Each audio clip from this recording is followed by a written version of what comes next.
Greg is a senior lecturer at, now see, I've completely gone out of my head. Charles Sturt University. Oh, thank you.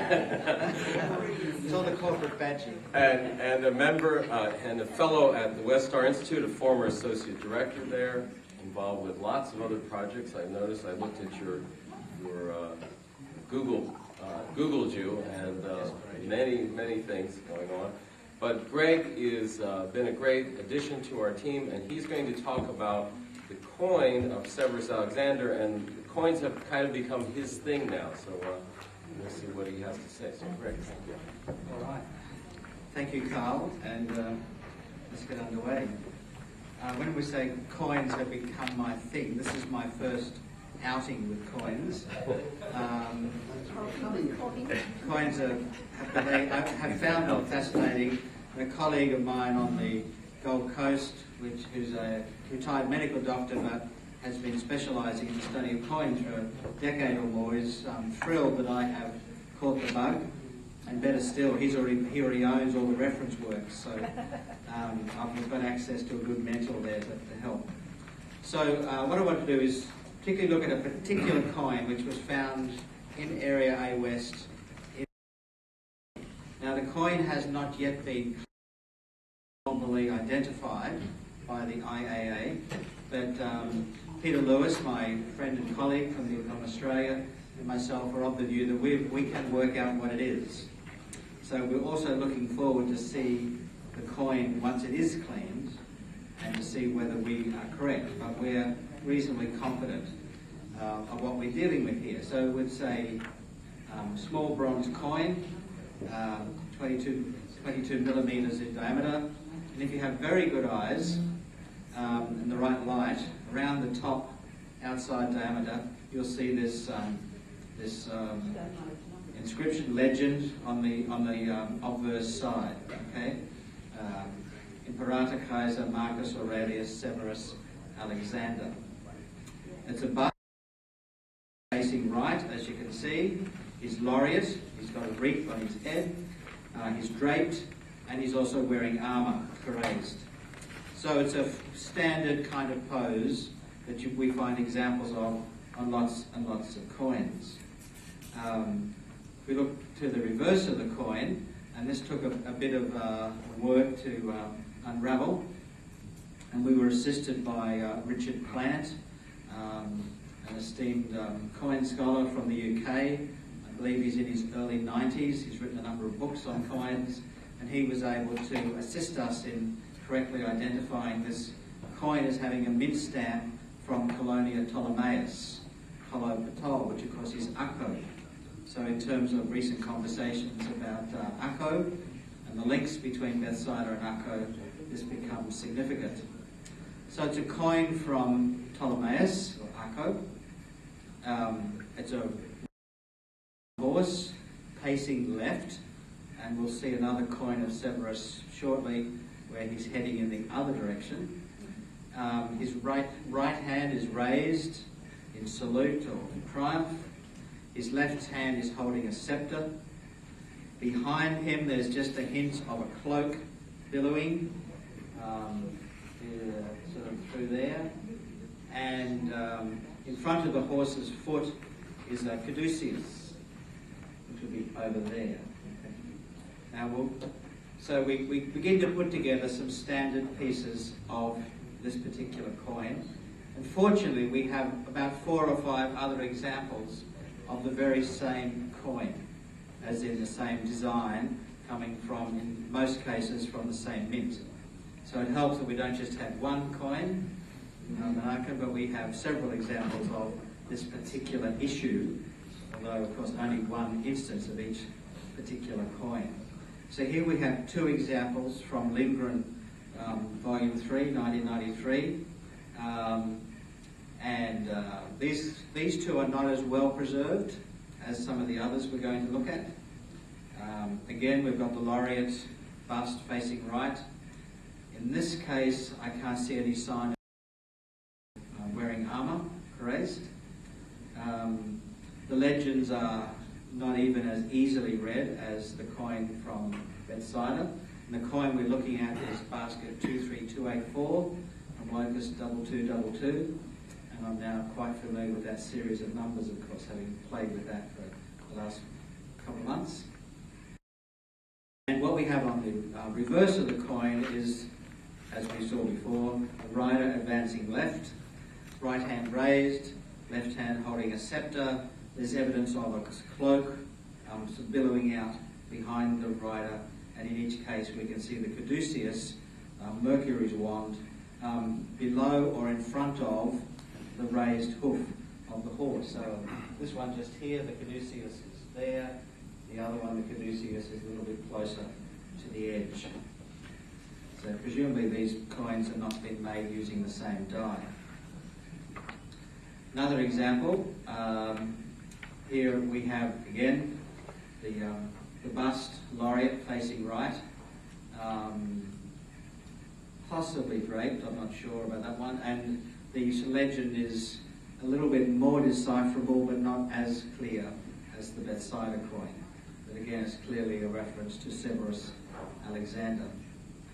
On the reverse, we've got the emperor on horseback, advancing left, right hand raised in salute, scepter in left hand, caduceus before the leg of the horse, and I can't make out any evidence of a cloak billowing behind on this one.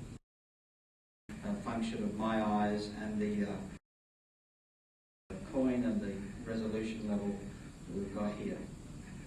And then on the reverse, we can just make out part of the mint mark for the city of Ptolemais. This one's a little bit clearer, and we begin to see how some of the other features that were not so clear in the early examples are now beginning to come across much more clearly for us. Again, we've got the laureate bust facing right, draped and carazed, and we've got the legend where we can make out a bit more clearly some of the text relating, of course, to Severus Alexander. On the reverse of the coin, my refrain, emperor on horseback, advancing left, right hand raised in salute, and I think I've chosen the American spelling for words like scepter, cloak billowing behind, and caduceus before the raised leg of the horse. In this case, the caduceus is down here. Sorry, it's over here. I can see it better on the screen than mine. Sorry, no, that's the beginning of collo. It is in just below the foot. The caduceus is down here. And then we've got the mint identification, collo, toll. So it's quite clear that we're dealing with the city of Ptolemais as the mint. Have another example of our coin, and there's one more after this. So we have about 5 or 6 examples of this particular issue. And again, we can see the emperor, the bust of the emperor laureate facing right is draped around the shoulders and possibly carazed. That's certainly what the description says in the catalogues. And the inscription, the legend, is a little bit clearer.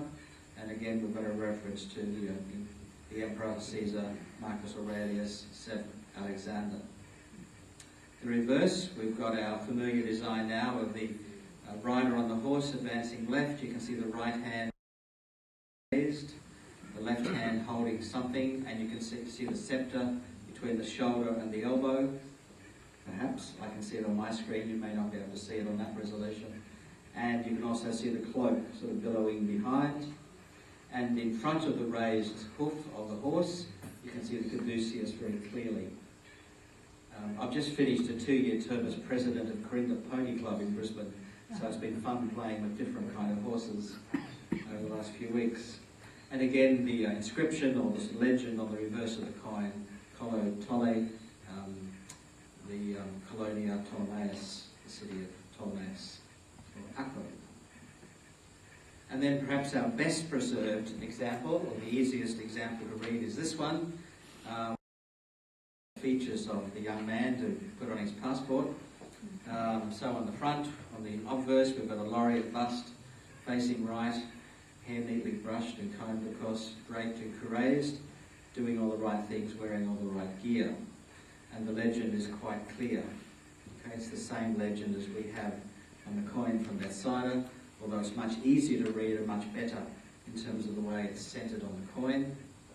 And then on the reverse, we've of course got our familiar rider on the horse advancing left, right hand raised in salute, scepter in left hand, cloak billowing behind, and the caduceus, in this case again, clearly in front of the raised hoof of the horse. And you can see the mint mark, or the sort of legend identifying the mint as being the Colonia Ptolemais, the city colony of Ptolemais, or Acco. So we have a series of other, we have a sort of set of other instances of coins that are seemingly from the same issue as the coin we discovered this year in May, and it appears to be what's known as an Adventist coin. So not the kind of coin you would take to a Seventh-day Adventist church service, but a coin marking the advent or the visit of a ruler to a region or a city. We actually saw one of those earlier today. We had one of Hadrian's Adventist coins. Menaka, I think was your presentation, included a very clear example of that. Just a second. Just click something here. So we'll continue on then. So we seem to be dealing with an Adventist coin marking a visit by Alexander Severus, or Severus Alexander, minted at Acco, what we would call Acco, the city of Ptolemais. So we're going to be able to narrow the date range of this coin, both with respect to the dates for Severus Alexander and also a known period when he was in the eastern end of the empire attending to government business to do with the Sassanids and the Parthians. So that appears to be what we're dealing with in the case of our item number B23284. It's an AE 22mm bronze coin, minted at Ptolemais, Acco to us, marking a visit either to the city of Ptolemais or more generally to the region of Syria by Severus Alexander around the time of his military campaign in the east as part of his war with the kingdom of the Sassanids, as they were putting to rest the outgoing kingdom of the Parthians. Then as now, Rome, or New Rome, has an interest in controlling which kingdoms can rise and fall in the Middle East because of the strategic interest of Rome. So that identification would suggest that we would date this coin to the period of 231-234, when Severus Alexander was in the east undertaking his military campaign against the Sassanids. Just a word about the caduceus, which is one of the more interesting features of the design on the reverse of this coin. Thanks to Google Images, I have a couple of other examples of the caduceus there that are relatively easy for us to recognise. This is a feature that turns up fairly often in coins, but also in other forms of ancient art. It's basically the staff carried by this messenger, in this case Hermes, and later on, of course, Mercury. It implies, when it's used on a coin, I suggest it implies that the emperor is operating and arriving, coming to the city with the blessing of the gods. Or perhaps it's simply performing the function of we've got news for you. Here's the breaking news. The emperor is in the region. So just the fact that the symbol is there on the coin tells people, pay attention. The king, the emperor, is in the district.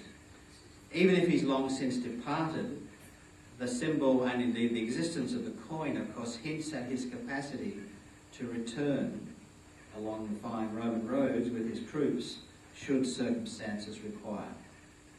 So he's either about to arrive, or he can return if circumstances require his return. So if we're right about that identification, the coin B23, or item 23, B23284, is an Adventist coin from Severus Alexander, minted at Acco, somewhere between 231 and 234, then the immediate question that raised for me was, well, what else do we know about this emperor, Severus Alexander? What else do we know about his coins? Can we put this particular coin in a larger context of that person's reign and that person's coin minting activity? A nice clear representation of Severus Alexander, and with just a quick reminder or introduction for some of us as to what we know about Severus Alexander. One of the first things that struck me as being of particular interest is that he was born at Akko. He was born at Ptolemais, and I had pictures of President Obama returning to Kenya, or at least going to Kenya, you know, hometown guy makes good kind of thing. Very romantic, probably not what we're dealing with at all, but it's a nice kind of bit of eye candy, as it were, to draw you into the conversation. So he's born in the city where the coin is later to be minted, around about the year 209. He was originally born and named as Gessius Alexanus Bassianus. The age of 12 or 13, he's adopted by his cousin and appointed Caesar. Okay. So he's a young man on a career move, and those of you who are more familiar with the history of the Severans will know there were some powerful grandmothers, aunts and mothers involved in the sort of manoeuvrings going on within the dynasty. When he was appointed Caesar, he took the name Marcus Aurelius Alexander Caesar. So moving up in the world, establishing his career path, taking on some significant names to claim his space in the Roman political space. Just a year later, after having survived a couple of cousin to eliminate him from the process, he in fact becomes in 222. He rules for 12 or 13 years before he in turn is assassinated, dying in the arms of his ever-present mother, who was more than just a power behind the throne. He reigned with the title Marcus Aurelius Severus Alexander. Now, his reign was actually marked by various economic reforms. He would have been a useful person to introduce to Greece or Italy around about the present moment. And we're told by the scholars and so on that study the coins of this period, considerable production of coins during the 13 years of his reign. Certainly when you consult the standard reference works, the coins from the early Roman Empire and so on, the coins of Severus Alexander make up a fairly substantial list, although, as I mentioned, he was only emperor. Mind you, in that time and that place, 13 years was a pretty good run. I was going to say innings, but that may not have communicated to this audience. There were, of course, special issues of coins to mark particular achievements and projects, such as the rebuilding of the Colosseum, which had been damaged by lightning in 217, according to our way of dating. So he put out some pretty attractive looking coins, apart from the bronze pieces that we might find at Bethsaida. And of course, when he departed for the Persian War in 231, that significant event was also the subject of a coin, and that should be appearing. Didn't appear, there you go. There was a nice little coin to come up, but it hasn't appeared, so we might just have to do with that. No, it hasn't survived the transition across to Windows. Never mind. He took on the sort of rising power of the sort of Sassanids, which of course coincided with the collapse and demise of the Parthian kingdom. And so when word arrives in Rome in 220 of an attack by the Sassanids on the fortress of Hatra, preparations were made for Severus Alexander to leave Rome. She did in the spring of 231, heading to the east to put the Sassanids in their place, and this was the point where that magical coin was to show up. One of the things I found interesting about this coin, that at this time the person mounted on the horse is advancing right. Now, I haven't read anything yet that suggests that there's a significance to that, but I'm sure there has to be. And I suspect the rider coming to the left means coming soon to a space near you, and heading to the right is kind of heading to the east, heading off to set the enemies of Rome in their place. So we get a sense of how these coins mark some of the transitions, some of the moments that are happening. He spent a couple of years in the east. He came home alive, which was better than... And he seemed to have achieved some kind of defeat, although he didn't go onto an aircraft carrier and proclaim mission accomplished. And there's some confusion as to just how many soldiers were lost in the process, and it appears there was no absolute outright victory, but Roman power was projected sufficiently to keep the insurgents in their place. And of course a coin was issued, of which this is one, to mark that event, that the empire was safe, courtesy of the emperor and the gods, and all could sleep soundly in bed at night. I mentioned that Severus Alexander had been born in Acco in Ptolemais. His grandmother, Julia Maesa, and his mother, Julia Mamaea, were both known as Syrian princesses. Greater Syria, of course, extended beyond the current boundaries of the country of Syria. His own birthplace, as noted earlier, was Acco Ptolemais. But it appears that he was anxious to play down his sort of Syrian connections and his Oriental pedigree. He wanted to be seen and accepted as a Roman, not as a provincial person who'd come in from the east. The Historia Augusta, which are rather suspect in terms of historical details, suggests some embarrassment on his part over his own personal ancestry, and that he wished to play down his provincial and sort of Eastern Oriental connections. Here's the paragraph from the section on Severus Alexander. He wished it to be thought that he derived his descent from the race of the Romans, for he felt shame at Syrian, especially because on the occasion of a certain festival, the people of Antioch and of Egypt and Alexandria had annoyed him with jibes, as is their custom, calling him a Syrian synagogue chief and a high priest. Now, because he would have claimed the title Pontifex Maximus, as we see on his coins, but he wished to be seen as Syrian and provincial. That's one of the reasons for doubt the romantic idea of him making a hometown visit as the local boy made good. He had actually been high on his agenda at all.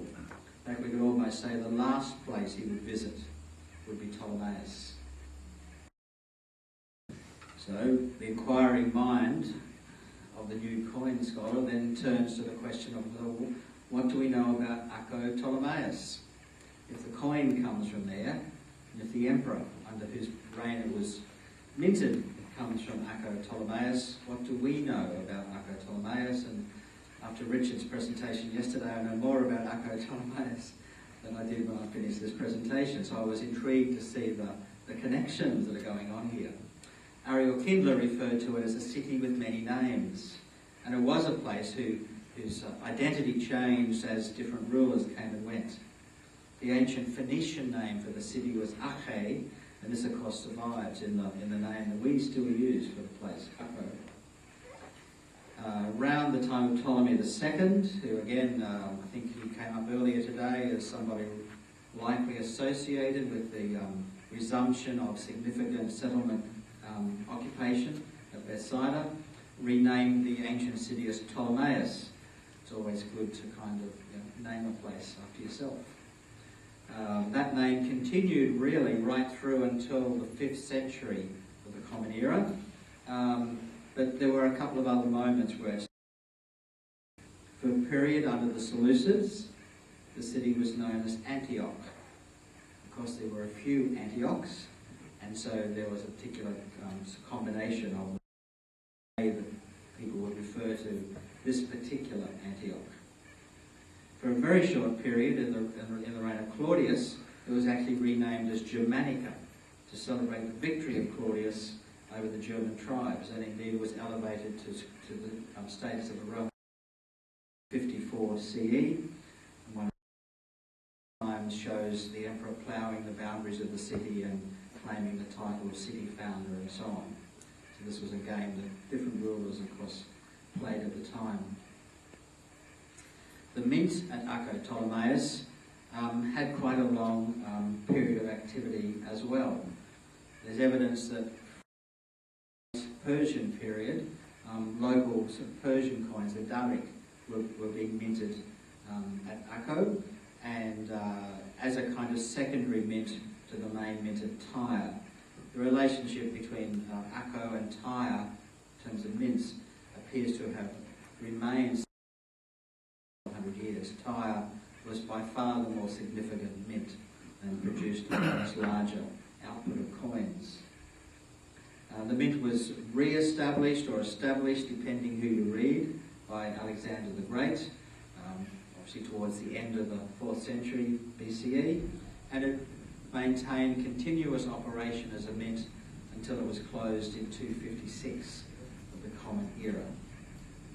And we get some idea of the spread of looking at the presence of Ptolemaic coins amongst finds. So, for instance, the coins from Acco represent the 4th most sort of common mint, but it's a long way behind the dominant mint of Tyre. So 38 Acco coins were found at Gamla, out of a total of 5,800 or something. But that 38 it's a distant fourth. 56 coins found from Tyre. I guess nobody is really exactly sure of the provenance of the so-called Galilee hoard in 1989. 131 coins, 13 of them come from Acco. And of course, through the Roman period, the mint at Acco was mostly coins, as was typical for the provincial mints. It would not have minted the lovely gold coin that we found last year, and only occasionally would it have the opportunity to produce silver coins. And one of those is not coming up, but it's in the paper. Okay. So we can look at variations in the number of coins produced and even in the distribution of those coins, and stay in use a long time after the emperor has come and gone. One of the factors which would introduce mint production would be the presence of significant numbers of Roman troops in the area. We know that in the aftermath of the Great Jewish War, there were more Roman soldiers stationed in the area. Coin production goes up because the Roman soldiers were paid in local currency, in coins minted locally. The case 231, 232, 233, when Severus Alexander is in the east with large forces under his command. Local coins, the local mints increase their production, of course. As a Bethsaida scholar, of course, I'm interested in Severus Alexander, but I'm even more interested in what's happening at the centre of the world.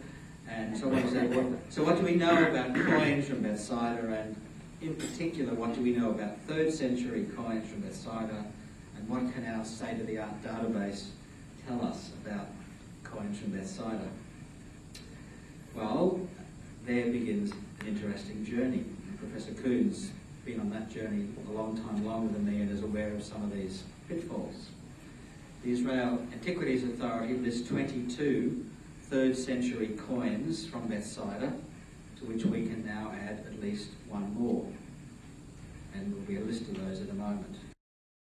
B23284, just rolls off the tongue after a while, fits within a series of coins from the Severan dynasty, which in the list type, and that includes coins from his 2 predecessors, Caracalla and Elagabalus, as well as coins of his grandmother, Julia Mesa, and his great aunt, Julia Domna.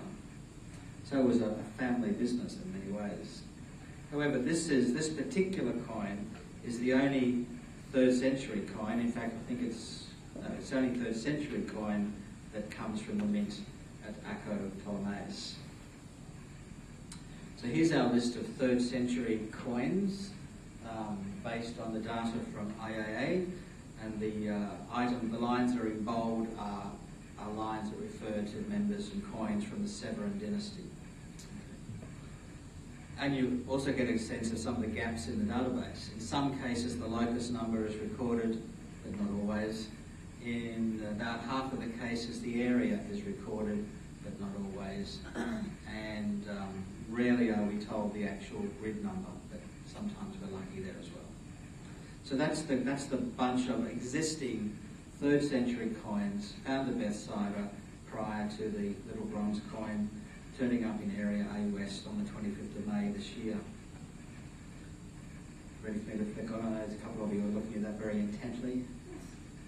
All right. I have sent you a Professor and also Richard. I sent you it last night, so you'll have all the details. So I thought you'd be interested. Oops. If we look at the 3rd century coins and analyse them by the mints from which they were produced, not surprisingly, Tyre is the most influential source for the 3rd century coins at Bethsaida. 7 of the 22 or 23 coins, so roughly a third, come from Tyre. 2 from Damascus, 1 from Acco Ptolemais, that's our little D23284, 1 from Antioch in Syria, and so on. You see the list. Now, if we break those, we then cut and dice those according to location. We have 10 from the coastal cities. That includes Acco Ptolemais, Caesarea Maritima, Lydda, and Tyre. We have 9 from Galilee and the Decapolis, so Boston, Mrs. Scythopolis, Peneus, and Tiberias. A couple from more remote locations. 1 very remote, as in Rome, and 1 from Antioch in Syria. And there's 2 coins that we're not able to tell their provenance, as we're not able to tell where they were minted. So that's taking the same 22, 23 coins, cutting and dicing them according to their where they were minted. If we do the same thing for the 3rd century coins and look at them by ruler, then we find 1 from Julia Domnia, 4 from Caracalla, 1 from Geta, 1 from Julia Mesa, 3 from Elagabalus, 3 from Severus Alexander, including our new friend, 1 from Gordian III, 1 from Salonia, 2 from Ponticilia, and so on. So they're fairly evenly spread, although you can see it's more typically going to be Caracalla, Elagabalus, or Severus Alexander. So again, another way of cutting and dicing, trying to get a sense of what we're dealing with the 3rd century coins of Bethsaida. Quickly moving on then, for the locus. We can be reasonably sure that what we have is a 3rd century coin minted in the time of Severus Alexander, minted quite nearby Acco Ptolemais. An example, it comes from the genre of Adventist coins, and it's a coin of which we have 4 or 5 other examples of that particular issue. We can place it in context in terms of the sort of political activity of the empire at the time, and we can look at it in terms of the existing set of 3rd century coins which we have. And there you can see the wonderful handwriting of our scribes. 25th of May. Hey. Just to let people see, we do tag and record everything. It's my handwriting. So I didn't realise. So this is when it goes into its own little plastic bag. So we're talking of a coin found in Area A West, which is the very centre of the world, the heart of the centre of the world. We're probably we think we're dealing with a substantial house.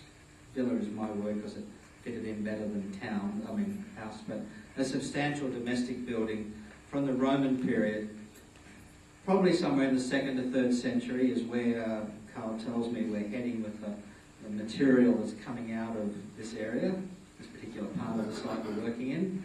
Other recent finds there, and some of these were mentioned yesterday in Carl's presentation, have included other coins, of course, a lance, which should have been a sword, but turned out to be a lance, a sickle, a dagger, some hinges from a substantial door, some nails, various other items, which are all consistent with a 3rd century Roman presence on site.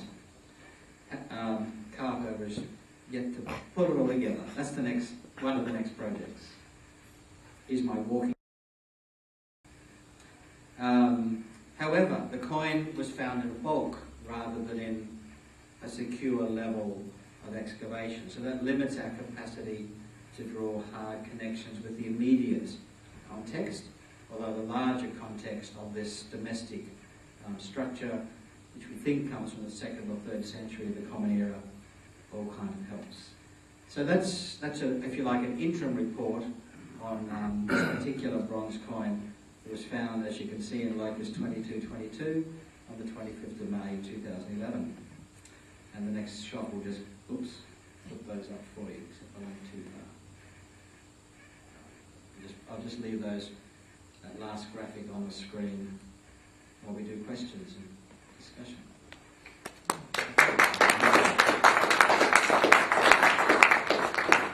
Thank you, Greg. Questions for Greg? Well, just a comment. You must rate. We'll give you all the maps now to show, because we did so much work on that Akko, Ptolemais, Bethsaida, Paneas, these different roads that existed in the Roman period that would make it so clear as to what the directions that we're talking about.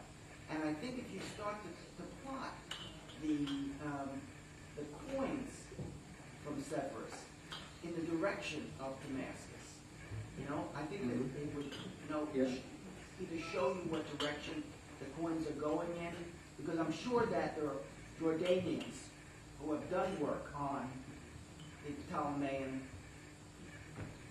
coins and see which direction they went in. They go north, they go south, they go to east. What direction in the east?